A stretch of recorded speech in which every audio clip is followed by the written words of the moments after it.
I'm 5'9", give or take a little bit, so when you put me next to the snowbank, you can see that it's about double my height, if not higher than that. As volunteers are trying to protect the home here on Point Salubrious, the water just keeps coming over this break wall.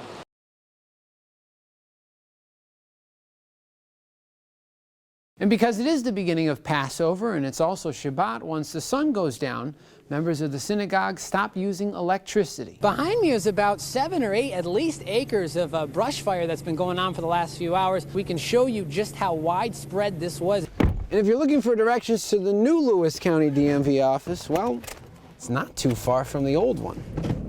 One way to get there from the old DMV is drive about a half mile up Route 12, take a right on Ross Road, and you'll eventually drive up to the new DMV at 7513 East State Street. And the students at Belleville Henderson, they don't say see you later. What do you guys say? See you later! Patrick Malowski, 7 News. We all get that text that, we want to answer back as soon as we can, right? But it goes without saying, you don't text and drive, and this new tool would make it a lot harder to get out of a cell phone ticket if it ever were to hit the streets. Authorities say a woman took them on a high-speed chase through Lewis County. Now she's facing 52 charges. The part-time scholarship doesn't have as many restrictions. The qualifications are you must be a state resident at a SUNY or CUNY community college, you must be taking between 6 and 12 credits, and you must maintain a 2.0 GPA. Firefighters are still trying to take down smoke that's billowing out of the house. 2 people were in the home when the fire started.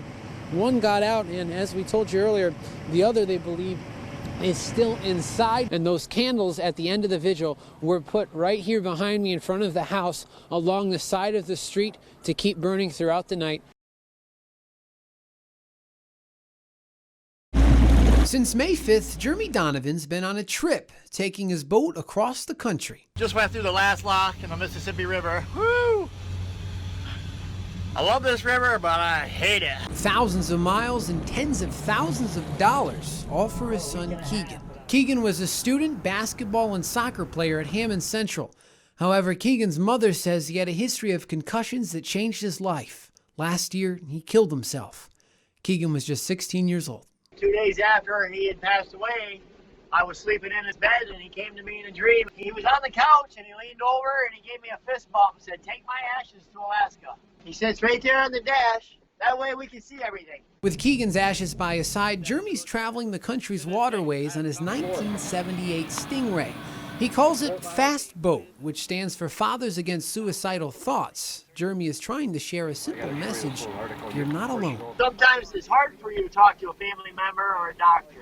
Sometimes it's easy to talk to a stranger. Most people have been watching Jeremy's trip on Facebook, where he's been posting updates. Whoa, what's that behind me? The gateway to the west. And his story is making waves. One news station found him in La Crosse, Wisconsin. New York father Jeremy Donovan is boating from his home state all the way to Alaska. A few days before, he was on the news in Davenport, Iowa. The Ohio, the Mississippi. He's making stops along the way to do good and spread awareness. Suicide isn't a joke. And 1,000 miles later in Billings, Montana. Jeremy Donovan says he wants to get the word out about suicide because it's the number 10 killer in America, and unfortunately the killer of his son. Meanwhile, back home, the community wants to spread Jeremy's message, raising suicide awareness and help with his journey. It's remarkable. I mean, I'm so proud of him. Melinda Fleming and Kathy Simon's sons went to school with Keegan. Everybody was devastated. My son was he took it really hard, like everybody else in the community and school too.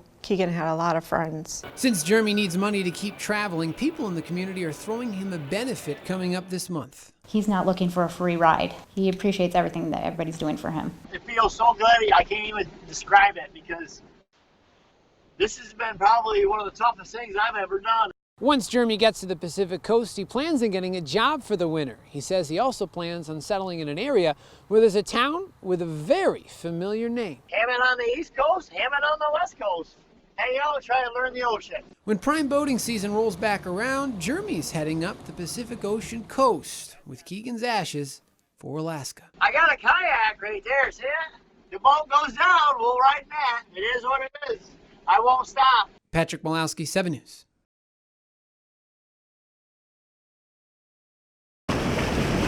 This is just unbelievable. It's a weeknight, and when volunteers at the Chaumont Fire Department get out of work, they're going to their second job, building walls with thousands of sandbags to protect homes from high water. This job, though, they don't get paid for. So we kind of pick a few nights a week to do the project, so that way the guys can get their lawns mowed or whatever, if they can. These guys are amazing. Gotta give them all the credit in the world. With high winds, the water is crashing into the side of homes and rising. For reference, a week and a half ago, this is what it looked like on Water Street. Fast forward to Monday night, and it's a big difference. That prompted the crew to add another 240 sandbags to this large wall they already built at a Water Street home. This is going to supersede 2017 by probably 8 to 10 inches. Over at Point Salubrious, the waves are getting angry. And as you can see, yesterday when we came down here to look at the house, the water was well below that seawall. There's at least, 3 feet below that seawall, and the water was nowhere near up the grass. Working quickly, volunteers line up and hand off sandbags, piling them up one by one to try and stop the water. And as volunteers are trying to protect the home here on Point Salubrious, the water just keeps coming over this break wall. And right after I stepped off camera, the spot I was standing in had filled up with water. These volunteers are already 7,500 sandbags in, and they say they'll keep doing what they can to prevent whatever damage they can. Patrick Malowski, 7 News.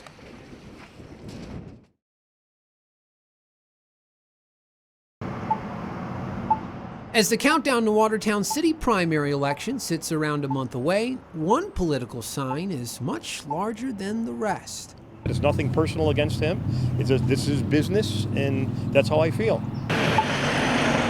Ives Hill Country Club owner P.J. Simeo put up this billboard on Factory Street against mayoral candidate Jeff Smith. Simeo feels the deal the city has that leases land to the Watertown Golf Club, which is Simeo's competitor, is unfair, and he says Smith played a role in that deal while he was on council years ago. Pertaining to my issue with the city, that it's time for a change, and I certainly would not want somebody as the mayor who was against Ives Hill Country Club. Meanwhile, Jeff Smith says that the claims made on the billboard are untrue. They're just blatant false lies. I've never supported illegal contracts or illegal use of park land. Simeo has taken legal action against the city over the issue. Smith says the billboard is a result of Simeo not getting his way. He's very angry. He's upset that he can't bully me into supporting only his thing. He's very angry that I told him I was going to be open and objective when looking at the issue. I'm not angry about it. I'm not bullying anybody. It's just that I want to, I want to get this issue over with one way or the other. Smith is running against 3 other candidates for mayor: Cliff Olney, Allison Crossman, and Cody Horvath. In Watertown, Patrick Malowski, 7 News.